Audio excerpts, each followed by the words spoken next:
আসসালামু আলাইকুম, কেমন আছেন সবাই? আলহামদুলিল্লাহ, আপনাদের দোয়া এবং ভালোবাসায় আমি ভীষণ ভালো আছি।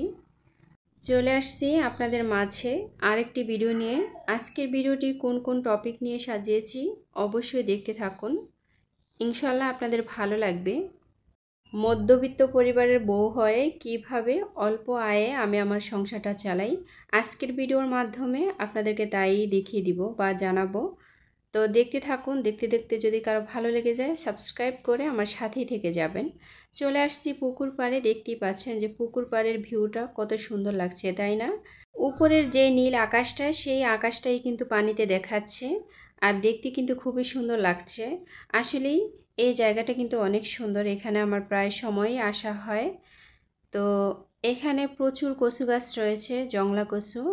এই জংলা কচু কিন্তু গ্রামের আনাচে কানাচে এখানে সেখানে বিভিন্ন জায়গায় কিন্তু পাওয়া যায়। আর এই কচুগুলো খেতে কিন্তু ভীষণ দারুণ। তো আমি এখানে আসার মূলত কারণ হচ্ছে এখান থেকে কিছু কচু তুলে নিব রান্না করার জন্য। অনেক দিন হয় কচু খাওয়া হয় না। আর যেহেতু চতুর্দিকে পানি, যার কারণে বিলে বা খালে যেখানেই হোক না কেন ওখানে আমার আর যাওয়া হয় না। তো এখানের কচু গাছগুলো কিন্তু সাইজে একটু ছোট ছোট। আর এখানে কিন্তু প্রচুর রোদ পড়ে, তো রোদ পড়ার কারণে কিন্তু এই কচুগুলোতে গলা ধরে না। খেতে কিন্তু ভীষণ দারুণ লাগে। তো চলে এসেছি এখান থেকে কিছু কচু নেওয়ার জন্য। আমি মূলত কচু গাছের মাঝখানে যে ডগাটা সেটাই মূলত নিব, আর সেটাই খেতে কিন্তু ভীষণ দারুণ। এখন কিন্তু প্রচুর লতি বের হচ্ছে কচু গাছ থেকে, তো প্রায় সময় কিন্তু লতি খাওয়া হয়, মাঝে মাঝে কচুটা খাওয়া হয়, ভালো লাগে। আর এই কচুতে কিন্তু প্রচুর পরিমাণে আয়রন, ভিটামিন অনেক কিছু রয়েছে, যেটা আমাদের স্বাস্থ্যের জন্য অনেক উপকার। আমরা চাইলেই কিন্তু প্রত্যেক সপ্তাহে একবার করে হলেও কচু খেতে পারি, অথবা 15 দিনে একবার খেতে পারি। মধ্যবিত্ত পরিবারের বউ হয়ে আমি কিভাবে সংসার খরচ বাদেও প্রত্যেক মাসে 8 থেকে 10,000 টাকা সেভ করতে পারি সেটা একটু বলে নিই। এই যে আজকে আমি কচু রান্না করতেছি। আজকে যদি আমি কচু রান্না না করে বাজার থেকে কিনে আনতাম, সবজি অথবা মাংস যেটাই কিনে আনতাম না কেন, আমার কিন্তু সেখানে অনেক টাকা লাগতো। তো সেই টাকাটাও কিন্তু আমার সেভ হচ্ছে, কারণ আমি আমার বাড়ি থেকে অথবা আমার বাড়ির আশেপাশে থেকে এই জংলা কচুগুলা যেহেতু পাওয়া যায়, যেটা আমাদের স্বাস্থ্যের জন্য উপকার, আমি এইভাবে একটা দিন কাটাতে পারি। আয় অল্প হোক বা বেশি হোক, প্রত্যেকটা নারী চাইলেই কিন্তু টাকা সেভ করতে পারে। এটা হচ্ছে নারীদের মধ্যে। তো প্রত্যেকটা নারী যে একরকম তা কিন্তু না। আবার অধিকাংশ নারী কিন্তু সংসার উন্নতির জন্য অনেক পরিশ্রম করে। তো এটাও কিন্তু একটা পরিশ্রম। তো চলে এসেছি রান্নায়। আমি আজকে কচুগুলা চিংড়ি মাছ দিয়ে রান্না করব। যে কোনো কচু চিংড়ি অথবা ইলিশ মাছ দিয়ে রান্না করলে খেতে কিন্তু বেশ দারুণ লাগে। তো আমি কিন্তু অফ ক্যামেরায় কচুগুলা কেটে নিয়েছি, আর পুকুরে ভালো করে ধুয়ে নিয়েছি। এই কচুগুলা অনেক সময় ধোয়ার কারণে বা কেটে নেওয়ার কারণে হাত কালো হয়ে যায়। অনেকে কিন্তু এই হাত কালো হয়ে যায় বিদায় কচু রান্নাটা করতে চায় না। আসলে কচুটা কিন্তু বেশ মজার হয় খেতে। তো যাই হোক, এখানে আমি গাছ থেকে কিছু আমড়া ছিঁড়ে নিচ্ছি। এই আমড়া ফলটা বেশ খাওয়া হয়, প্রতিদিনই কিন্তু খাওয়া হয়, যেহেতু বাড়িতে 2টা আমড়া গাছ রয়েছে। তো আমড়াগুলা মাশাআল্লাহ দেখতে যেরকম সুন্দর লাগছে, খেতে কিন্তু ভীষণ দারুণ। যারা আমার নিয়মিত ভিডিও দেখেন তারা প্রায় লক্ষ্য করলে দেখবেন যে আমার প্রত্যেকটা ভিডিওতেই আমি বাড়ি থেকে হয় সবজি না হয় ফল, এই দুটোর একটা কিন্তু খেতে পারি। তো আসলে অলসতা না করে পরিশ্রম করাটাই সবচেয়ে বেটার। আর আমি কিন্তু বাড়িতে সবজি গাছ রোপণ করতে ভালোবাসি।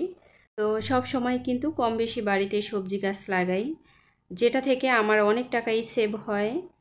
সংসার খরচ আসলে আমার তেমন লাগে না। যদি একটু বুদ্ধি খাটিয়ে প্রত্যেকটা নারী চলে, তাহলে কিন্তু অনেক টাকাই সেভ করতে পারে।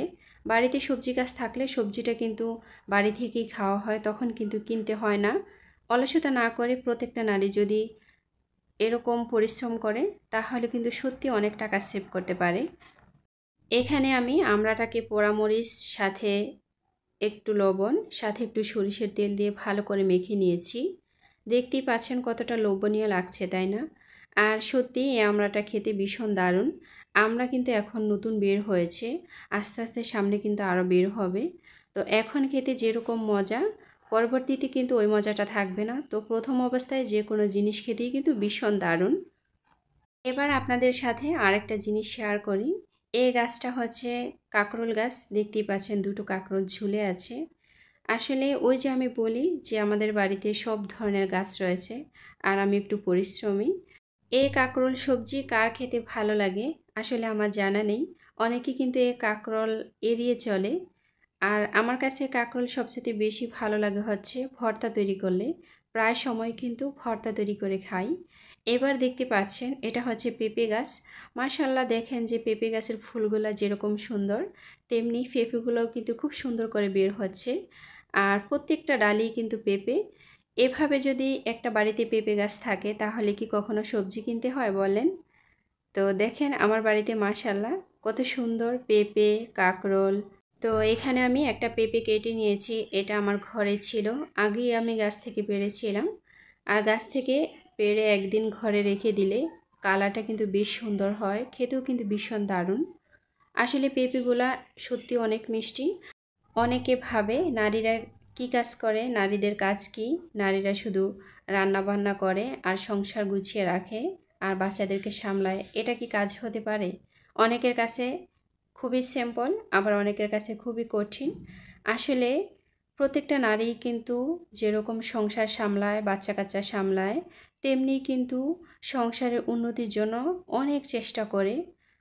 কেউ হয়তোবা ব্যবসা করে, কেউ হয়তোবা জব করে, কেউ হয়তোবা বাড়িতে খুঁটিনাটি কাজ করে। তো এই সকল কাজের মধ্যেও কিন্তু সংসারের অনেকটাই হেল্প হয়। তো যাই হোক, এবার দেখতে পাচ্ছেন নাগা মরিচ। এই মরিচগুলা যেরকম গ্রান, খেতেও কিন্তু ভীষণ দারুণ। এই মরিচগুলো বিশেষ করে ঝালমুড়ি মুখে খেলে অসাধারণ।